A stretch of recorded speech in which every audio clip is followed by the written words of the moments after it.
तो जैसा कि दोस्तों अभी तक हम लोगों ने जो रासायनिक बंध यानी कि केमिकल बॉन्डिंग पढ़ा है, वहाँ पर सिर्फ हम इलेक्ट्रॉनों के वितरण को ही देखे हैं। आज के इस वीडियो में हम बात करेंगे कि कैसे हम इलेक्ट्रॉनों के अलावा किसी यौगिक अथवा अणु की संरचना को बनाते हैं। तो इसके लिए सहसंयोजकता का क्वांटम सिद्धांत दिया गया। आइए देखते हैं कि सहसंयोजकता का क्वांटम सिद्धांत क्या कहता है। तो किसी यौगिक अथवा अणु की परमाणु संरचना के आधार पर यह समझा गया कि जब इलेक्ट्रॉनों के साझे के द्वारा सहसंयोजक बंध बनते हैं तो इलेक्ट्रॉन के साझे में कक्षक किस प्रकार से भाग लेते हैं। यानी कि जब हम लोगों ने पीछे देखा कि कैसे इलेक्ट्रॉन किसी भी परमाणु की संरचना में भाग लेते हैं, हमको ये पता नहीं होता है कि कैसे कक्षक भाग लेते हैं। तो इलेक्ट्रॉनों के साझे में कक्षक किस प्रकार भाग लेते हैं, इसके बारे में हम जानेंगे। तो कक्षकों के संदर्भ में इलेक्ट्रॉनों के साझे की व्याख्या करने के लिए दो सिद्धांत दिए गए हैं। पहला है संयोजकता का सिद्धांत, जिसे इंग्लिश में बोलते हैं वैलेंस बॉन्ड थ्योरी, शॉर्ट में बोलते हैं VBT। और दूसरा है आणविक कक्षक का सिद्धांत, जिसे हम बोलते हैं MOT, यानी कि मॉलिक्यूलर ऑर्बिटल थ्योरी। तो आइए सबसे पहले हम बात करते हैं संयोजकता का आबंध सिद्धांत यानी कि वैलेंस बॉन्ड थ्योरी की। तो इस सिद्धांत को सर्वप्रथम हाइटलर तथा लंदन ने सन 1927 में प्रतिपादित किया था, परंतु पुनः पोलिंग तथा स्टेलर ने इसे विकसित कर एक नया रूप प्रदान किया। और इस सिद्धांत की जो प्रमुख अवधारणाएं हैं वो निम्नलिखित है। मतलब कि ये सिद्धांत क्या कहता है, इसके बारे में हम जानेंगे। तो पहला पॉइंट ये कहता है कि एक सहसंयोजक आबंध का निर्माण उस समय होता है जब क्रिया करने वाले परमाणुओं की विपरीत चक्रणों के अयुग्मित इलेक्ट्रॉन युक्त ऑर्बिटल परस्पर अतिव्यापित होते हैं। आबंध निर्माण के फलस्वरूप दोनों परमाणुओं के चक्रण परस्पर उदासीन हो जाते हैं। यदि परमाणु ऑर्बिटल के चक्रण समान प्रकार के हैं तो दोनों के मध्य प्रतिकर्षण होता है और बंध का निर्माण संभव नहीं हो पाता। तो पहला पॉइंट ये कहता है कि जब भी कोई सहसंयोजक बंध बनता है तो उसके निर्माण में परमाणुओं के जो इलेक्ट्रॉन होते हैं वो हमेशा विपरीत चक्रण के होते हैं और अयुग्मित होते हैं। याद रखिएगा, विपरीत चक्रण के होंगे, मतलब कि आप लोगों ने ऑर्बिटल में पढ़ा होगा कि इलेक्ट्रॉन कैसे भरे जाते हैं। तो एक ऊपर की तरफ होता है और एक नीचे की ओर हम लोग प्रदर्शित करते हैं। तो ये हमेशा विपरीत चक्रण के होने चाहिए और अयुग्मित होने चाहिए, क्योंकि अयुग्मित इलेक्ट्रॉनों के बीच परस्पर अतिव्यापन ओवरलैपिंग होती है। ठीक है। और जब ये विपरीत चक्रण के होते हैं एक दूसरे को क्या कहते हैं, उदासीन कर देते हैं। अगर ये समान चक्रण के होंगे तब इनके बीच प्रतिकर्षण उत्पन्न होगा। तो आइए मैं आपको एग्जाम्पल के थ्रू समझाता हूँ कि कैसे आपके विपरीत चक्रण वाले इलेक्ट्रॉन एक दूसरे से अतिव्यापित होते हैं। तो पहले हम शेप को समझ लें। हम सभी जानते हैं कि जो S ऑर्बिटल होता है वो गोल होता है और P ऑर्बिटल डंबल के आकार का होता है और उसमें 3 ऑर्बिटल के 3 एक्सिस होते हैं, PX, PY और PZ। तो आइए हम देखते हैं कि कैसे इन ऑर्बिटलों के बीच अतिव्यापन होता है। तो सबसे पहले हम H2 का एग्जाम्पल लेंगे और H2 के एग्जाम्पल में देखेंगे कि कैसे आपके S ऑर्बिटल आपस में जुड़ते हैं। तो जैसे कि हाइड्रोजन का अगर इलेक्ट्रॉनिक विन्यास करें तो 1s1, यानी कि इसके S ऑर्बिटल में सिर्फ एक इलेक्ट्रॉन है। उसी तरह H2 के दूसरा मॉलिक्यूल लेंगे, क्योंकि हाइड्रोजन के 2 मॉलिक्यूल लेंगे तभी H2 बनेगा। तो यहाँ पर आप देख सकते हैं कि दोनों इलेक्ट्रॉन विपरीत चक्रण के और आपस में अतिव्यापित हो गए। तो आपस में जब इन्होंने ओवरलैप किया तो फॉर्मेशन हुआ आपका H2 का, और यहाँ पर S ऑर्बिटल मिले इसलिए इसे हम बोलेंगे SS ओवरलैपिंग। आइए अगला एग्जांपल देखते हैं हाइड्रोजन फ्लोराइड का। तो हाइड्रोजन का इलेक्ट्रॉनिक विन्यास करेंगे तो 1s1, तो इसके आखिरी इलेक्ट्रॉन S ऑर्बिटल में है। वहीं फ्लोरीन का करेंगे तो इसका आखिरी इलेक्ट्रॉन P ऑर्बिटल में जा रहा है जिसमें कि 5 इलेक्ट्रॉन है। तो अगर हम इसका स्ट्रक्चर देखें तो 2px में 2 इलेक्ट्रॉन, 2py में 2 इलेक्ट्रॉन और 2pz में 1 इलेक्ट्रॉन है। तो देख रहे हैं कि 2pz में 1 इलेक्ट्रॉन है और हाइड्रोजन के 1s में 1 इलेक्ट्रॉन है। तो ये दोनों बाहरी कोश के इलेक्ट्रॉन यानी कि हाइड्रोजन के और फ्लोरीन के इलेक्ट्रॉन आपस में क्या होंगे, अतिव्यापित होंगे। तो हाइड्रोजन के S में 1 इलेक्ट्रॉन है और इसके PZ में 1 इलेक्ट्रॉन है। तो ये क्या करेगा, आपस में ओवरलैप करेगा और यहाँ पर S और P ओवरलैप कर रहे हैं इसलिए इसे हम बोलेंगे SP ओवरलैपिंग। तो आइए मैं आपको बताने जा रहा हूँ कि किस प्रकार की ओवरलैपिंग पॉसिबल है।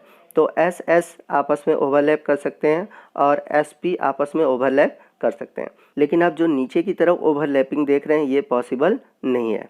क्योंकि ऊपर की जो ओवरलैपिंग हो रही है उसे हम बोलते हैं हेड ऑन ओवरलैपिंग यानी इंड टू इंड ओवरलैपिंग, और इंड टू इंड ओवरलैपिंग जो होता है उसे हम बोलते हैं सिग्मा बॉन्ड।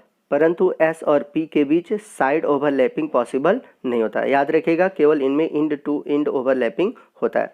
आइए अगला एग्जांपल देखते हैं F2 के बारे में। तो पीछे हम लोगों ने देखा कि फ्लोरीन के पी ऑर्बिटल में हाफ फिल्ड है यानी कि आधे भरे हुए हैं, ये आपस में फ्यूज होंगे, यानी कि जो पी जेड वाला है वो दोनों फ्लोरीन के अणु आपस में फ्यूज होंगे और इनके बीच बनेगा पी पी ओवरलैपिंग, क्योंकि यहाँ पर आप देख रहे हैं कि दोनों के पी ऑर्बिटल आपस में फ्यूज कर रहे हैं और इस प्रकार से यहाँ पर सिग्मा बॉन्ड बना। तो जो सिग्मा बॉन्ड है एस एस एस पी और पी पी के इंड टू इंड ओवरलैपिंग के थ्रू बनता है। आइए नेक्स्ट हम देखते हैं पाई बॉन्ड की। तो यदि हम बात करें O2 की, तो O2 का जब इलेक्ट्रॉनिक कन्फिग्रेशन करेंगे तो आप देखेंगे P में 4 इलेक्ट्रॉन है और इसके 2 ऑर्बिटल अयुग्मित हैं यानी कि अनपेयर्ड है, Py और Pz। तो दोनों ऑक्सीजन के जो 2Py 2Py हैं वो आपस में हेड ऑन यानी इंड टू इंड ओवरलैप करके सिग्मा बॉन्ड बना लेंगे, जबकि इनके जो 2Pz वाले इलेक्ट्रॉन है वो साइड ओवरलैपिंग कर लेते हैं। तो आप यहाँ पर देख सकते हैं कि जो p ऑर्बिटल है उसमें साइड ओवरलैपिंग पॉसिबल है, परंतु s और p के बीच में साइड ओवरलैपिंग पॉसिबल नहीं है। इसलिए जब साइड ओवरलैपिंग होता है p और p के बीच तो वहाँ पर बनते हैं पाई बॉन्ड। यहाँ पर मैं एक इम्पॉर्टेंट चीज़ बताना चाहता हूँ कि जो सिग्मा बॉन्ड होते हैं वो पाई बॉन्ड से मोर स्ट्रांग होते हैं, और हम ऑक्सीजन के जो स्ट्रक्चर हैं इसमें देख सकते हैं कि डबल बॉन्ड में एक सिग्मा बॉन्ड होगा और एक पाई बॉन्ड होगा। तो आपने देखा कि कैसे अयुग्मित इलेक्ट्रॉन के ऑर्बिटल आपस में फ्यूज करते हैं। दूसरा पॉइंट ये कहता है कि सहसंयोजी आबंध की जो शक्ति होती है अतिव्यापन की सीमा पर निर्भर करती है। जितना अधिक अतिव्यापन होगा बने हुए सहसंयोजक बंध की शक्ति उतनी ही अधिक होगी। तो जो सिग्मा बॉन्ड होते हैं उसमें सबसे अधिक अतिव्यापन होता है, इसलिए उसकी जो बॉन्ड स्ट्रेंथ होती है वो अधिक होती है, जबकि पाई बॉन्ड जो होता है उसमें साइड ओवरलैपिंग होने के कारण ये वीक होता है। तो यही बात यहाँ पर कहा गया है कि जितना अधिक शक्तिशाली ओवरलैपिंग होगा वो उतना ही स्ट्रांग होता है। चलते हैं थर्ड पॉइंट की ओर। यदि किसी परमाणु में एक से अधिक अयुग्मित इलेक्ट्रॉन युक्त ऑर्बिटल है तो बहुआबंध यानी कि मल्टीपल बॉन्ड का निर्माण हो सकता है। तो किसी भी ऑर्बिटल में यदि एक से अधिक अयुग्मित इलेक्ट्रॉन होते हैं तो वहाँ पर अनेक बंध बन सकते हैं। चौथा पॉइंट ये कहता है कि केवल अयुग्मित इलेक्ट्रॉन युक्त परमाणु ऑर्बिटल ही अतिव्यापन में भाग ले सकते हैं। याद रखिएगा कि जब भी ऑर्बिटल में अतिव्यापन यानी कि ओवरलैपिंग होगी उसके लिए यही कंडीशन है कि अयुग्मित इलेक्ट्रॉन होने चाहिए। और दूसरा कंडीशन ये है कि अनाबंधी जो इलेक्ट्रॉन युक्त परमाणु ऑर्बिटल होते हैं वो अतिव्यापन में भाग नहीं लेते, यानी कि जो नॉन बॉन्डिंग इलेक्ट्रॉन है, तो नॉन बॉन्डिंग इलेक्ट्रॉन कभी भी ओवरलैप नहीं करते। आइए नेक्स्ट हम बात करते हैं मॉलिक्यूलर ऑर्बिटल थ्योरी की यानी कि MOT की। तो अभी तक हम लोगों ने एलिमेंट के इलेक्ट्रॉनिक कन्फिग्रेशन निकालना सीखा, जैसे कि हाइड्रोजन, ऑक्सीजन, नाइट्रोजन। आइए अब हम किसी भी मॉलिक्यूल के इलेक्ट्रॉनिक कन्फिग्रेशन को निकालना सीखेंगे, जैसे कि H2, O2, N2 इत्यादि। तो हम मॉलिक्यूलर ऑर्बिटल थ्योरी का प्रयोग करके किसी भी मॉलिक्यूल के इलेक्ट्रॉनिक कन्फिग्रेशन को निकाल सकते हैं। जैसे यदि हम बात करें N2 की, तो N2 का अगर हमें इलेक्ट्रॉनिक कन्फिग्रेशन निकालना है तो पहले हम इसका इलेक्ट्रॉनिक विन्यास करें नाइट्रोजन का। तो नाइट्रोजन का इलेक्ट्रॉनिक विन्यास करने पर क्या आएगा 1s2 2s2 2p3। तो इसके लिए हमें इसके मॉलिक्यूलर ऑर्बिटल डायग्राम को बनाना होगा। अब यदि हम इसके ऑर्बिटल को वर्टिकली प्लेस कर देते हैं यानी कि 1s को पहले, फिर उसके ऊपर 2s, फिर उसके बाद 2p को, और 2p में आपके px py और pz में एक एक इलेक्ट्रॉन है। तो जब हम वर्टिकली प्लेस करेंगे तो कुछ इस तरह से हमारा स्ट्रक्चर आएगा। तो लेफ्ट साइड हमारा एक नाइट्रोजन परमाणु हो गया और राइट साइड हमारा दूसरा नाइट्रोजन परमाणु हो गया। उसे भी हम वर्टिकली प्लेस करेंगे जैसे कि हम लोगों ने फर्स्ट वाले को प्लेस किया है। अब ये दोनों नाइट्रोजन मॉलिक्यूल आपस में बनाएंगे मॉलिक्यूलर ऑर्बिटल, जैसा कि आप बीच में देख सकते हैं ये मॉलिक्यूलर ऑर्बिटल है। तो जब ये दोनों आपस में कंबाइंड होंगे तो आपस में बनाएंगे दो मॉलिक्यूलर ऑर्बिटल। तो पहले वाले को हम बोलेंगे सिग्मा 1s और दूसरे वाले को बोलेंगे हम सिग्मा स्टार 1s। तो हमारा जो पहला वाला होगा जो कि नीचे की ओर, उसे हम बोलेंगे बॉन्डिंग ऑर्बिटल, और ऊपर वाला जिसमें स्टार लगा हुआ है उसे हम बोलेंगे एंटी बॉन्डिंग ऑर्बिटल। तो 1s के बाद ऊपर की ओर है 2s, सेम वैसे ही उसमें काम करेंगे। इसमें जो पहला होगा सिग्मा 2s ऑर्बिटल और दूसरा होगा सिग्मा स्टार 2s ऑर्बिटल। और यदि हम p ऑर्बिटल को मिलाएं यानी कि दोनों नाइट्रोजन के p ऑर्बिटल को मिलाएं तो हमारे जो एटॉमिक ऑर्बिटल बनेंगे वो 6 ऑर्बिटल बनेंगे, यानी कि टोटल जो मॉलिक्यूलर ऑर्बिटल बनेगा वो 6 बनेगा। तो इन 6 मॉलिक्यूलर ऑर्बिटल को हम लोग 2 1 2 1 के ऑर्डर में बनाएंगे, यानी कि 4 रो में 2 1 2 का ऑर्डर रखेंगे। तो पहले आप देख रहे हैं 2 है, फिर उसके बाद 1 है, फिर उसके ऊपर 2 है, फिर उसके बाद 1 है। तो ये जो ऑर्डर है इसको हम बोलेंगे 2 1 2 1। तो इस प्रकार से हमारे कुल हो गए 6 ऑर्बिटल। तो पहले वाले जो ऑर्बिटल है उसको हम बोलेंगे पाई टू पी एक्स और पाई टू पी वाई, और उसके ऊपर वाले ऑर्बिटल को हम बोलेंगे सिग्मा टू पी जेड। उसी तरह सेम ऊपर वाला रहेगा जैसे नीचे था, लेकिन यहाँ पर स्टार रिप्लेस हो जाएगा। स्टार का मतलब होगा एंटी बॉन्डिंग इलेक्ट्रॉन। तो तीसरे वाले को हम बोलेंगे pi star two p x, pi star two p y, और ऊपर की ओर होगा sigma star two p z. तो जैसा कि हम लोगों ने पढ़ा है कि जो इलेक्ट्रॉन की फिलिंग होती है ऑर्बिटल में वो सबसे लोअर एनर्जी से होती है, यानी कि आपका जो सिग्मा 1s है वो लोअर एनर्जी है, जबकि sigma star two p z है वो सबसे हाईएस्ट एनर्जी है। तो सबसे पहले हम लोअर वाले में इलेक्ट्रॉन फिल करेंगे, जब ये फिल हो जाएगा तो उसके ऊपर वाले में हम इलेक्ट्रॉन को फिल करेंगे, और इस प्रकार से हम इलेक्ट्रॉन को फिल करते जाएंगे। तो आइए देखते हैं कैसे हम इलेक्ट्रॉन को फिल करते हैं। तो दोनों एटॉमिक ऑर्बिटल में हम देखेंगे 4 इलेक्ट्रॉन है, तो सबसे पहले हम सिग्मा 1s को फिल करेंगे 2 इलेक्ट्रॉन, फिर उसके बाद हम सिग्मा स्टार 1s में इलेक्ट्रॉन को फिल करेंगे। 1s की भांति इसमें 2s में भी इलेक्ट्रॉन को फिल करेंगे क्योंकि इसमें भी 4 इलेक्ट्रॉन हैं। यदि हम बात करें 2p में तो दोनों के इलेक्ट्रॉनिक ऑर्बिटल को मिलाकर हमारे पास है कुल 6 इलेक्ट्रॉन, 3 एक नाइट्रोजन परमाणु का तो दूसरा 3 दूसरे नाइट्रोजन परमाणु का। तो यहाँ पर हम देखेंगे कि 2px और 2py दोनों ही एक ही लेवल पर है, यानी कि दोनों की एनर्जी लेवल एक ही है। तो सबसे पहले हम इनमें इलेक्ट्रॉन भरेंगे, तो पहले भरेंगे पाई 2px में, फिर उसके बाद पाई 2py में। लेकिन यहाँ पर ये फुल फिल्ड ऑर्बिटल नहीं है, तो जो हमारा तीसरा इलेक्ट्रॉन जाएगा वो जाएगा 2px में, और जो चौथा इलेक्ट्रॉन है वो जाएगा 2py में। अब ये ऑर्बिटल हमारा पूरी तरह से भर गया। अब इसके बाद हम ऊपर वाले ऑर्बिटल में जा सकते हैं। तो ऊपर वाला हमारा ऑर्बिटल है सिग्मा 2p जेड। तो नीचे हम लोगों ने 4 इलेक्ट्रॉन भर दिया है, तो हमारे पास सिर्फ 2 ही इलेक्ट्रॉन है, तो वो भर जाएंगे सिग्मा 2p जेड में। तो आपने देखा कि कैसे हम मॉलिक्यूलर ऑर्बिटल में इलेक्ट्रॉन को फिल करते हैं। आइए अब हम इनके इलेक्ट्रॉनिक कॉन्फ़िगरेशन के देखें, यानी कि नाइट्रोजन के इलेक्ट्रॉनिक कॉन्फ़िगरेशन को देखें तो हमारा कुछ इस तरह का इलेक्ट्रॉनिक कॉन्फ़िगरेशन बनेगा जैसे कि आपने मॉलिक्यूलर ऑर्बिटल में फिल किया था। तो आप N2 के इलेक्ट्रॉनिक कॉन्फ़िगरेशन को देख सकते हैं और लिख सकते हैं। तो जैसा कि हम सभी जानते हैं कि बॉन्डिंग में सिर्फ आउटर मोस्ट के इलेक्ट्रॉन भाग लेते हैं, तो नीचे वाले जो 1s ऑर्बिटल है ये बॉन्डिंग में भाग नहीं लेंगे, तो ये बात आप याद रखिएगा।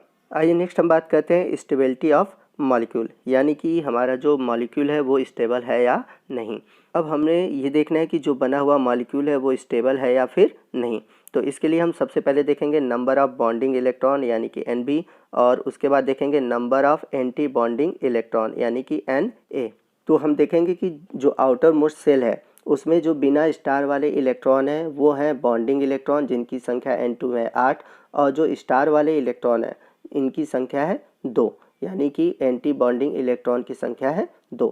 तो यदि बॉन्डिंग इलेक्ट्रॉन की संख्या एंटी बॉन्डिंग इलेक्ट्रॉन की संख्या से अधिक होती है तो ऐसा मॉलिक्यूल स्टेबल होता है। तो यहाँ पर हम देख रहे हैं कि जो बॉन्डिंग इलेक्ट्रॉन है इसकी संख्या है 8, और जो एंटी बॉन्डिंग इलेक्ट्रॉन है इसकी संख्या है 2। तो यहाँ पर बॉन्डिंग इलेक्ट्रॉन की संख्या अधिक है, इसलिए हमारा जो नाइट्रोजन मॉलिक्यूल है वो मोर स्टेबल है। अब यदि बॉन्डिंग इलेक्ट्रॉन की संख्या एंटी बॉन्डिंग इलेक्ट्रॉन की संख्या के बराबर हो, या फिर एंटी बॉन्डिंग इलेक्ट्रॉन की संख्या बॉन्डिंग इलेक्ट्रॉन की संख्या से अधिक हो, तो ऐसे मॉलिक्यूल अनस्टेबल होते हैं। नेक्स्ट हम बात करेंगे बॉन्ड ऑर्डर की। तो यदि आपका बॉन्ड ऑर्डर 1 है तो वहाँ पर होगा आपका सिंगल बॉन्ड, यदि बॉन्ड ऑर्डर 2 है तो वहाँ पर होगा डबल बॉन्ड, यदि बॉन्ड ऑर्डर 3 है तो वहाँ पर होगा ट्रिपल बॉन्ड। नाइट्रोजन का तो आपको पता ही है क्योंकि नाइट्रोजन के पास ट्रिपल बॉन्ड होते हैं, तो इसका जो बॉन्ड ऑर्डर होगा वो होगा 3।